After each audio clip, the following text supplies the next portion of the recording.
Growth hormone, testosterone, thyroid. এখন এই যে গ্রোথ হরমোন, এই যে টেস্টোস্টেরন, এই টেস্টোস্টেরন কোলেস্টেরল থেকে তৈরি হয়।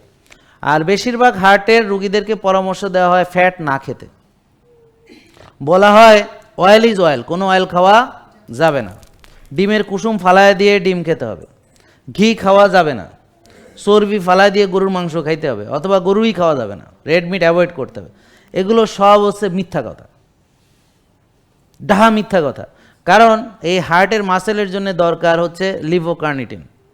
এটা খাসির মাংসে সবচেয়ে বেশি থাকে বোন, যেটা খাসির মাংসে বেশি থাকে। হাত একবার তুললে একদম পুরো সেশনের জন্য চুপ।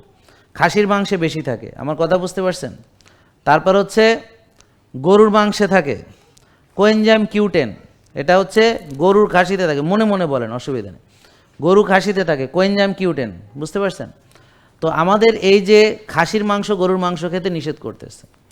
এই যে গুড কোলেস্ট্রল, মানে ঘাস খাওয়া গরু, ঘাস খাওয়া খাসি, এটার থেকে আমাদের কি হচ্ছে, যে কোলেস্ট্রলগুলো আমরা পাচ্ছি সেগুলো থেকে আমাদের টেস্টোস্টেরন, ইস্ট্রোজেন, প্রোজেস্টেরন এগুলো তৈরি হইতেছে, বুঝতে পারছেন?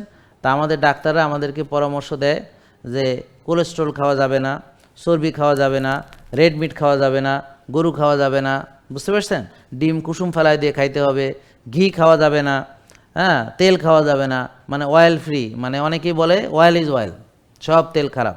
সব তেল কি খারাপ? না। তো তাহলে এই যে দেখেন আমাদের টেস্টোস্টেরন যে তৈরি হবে, এই টেস্টোস্টেরন যে তৈরি হওয়ার যে উপাদান, তারপরে ভিটামিন ডি যে তৈরি হবে, ভিটামিন ডি তৈরি হওয়ার যে উপাদান, সেটা হচ্ছে কি? কোলেস্টেরল।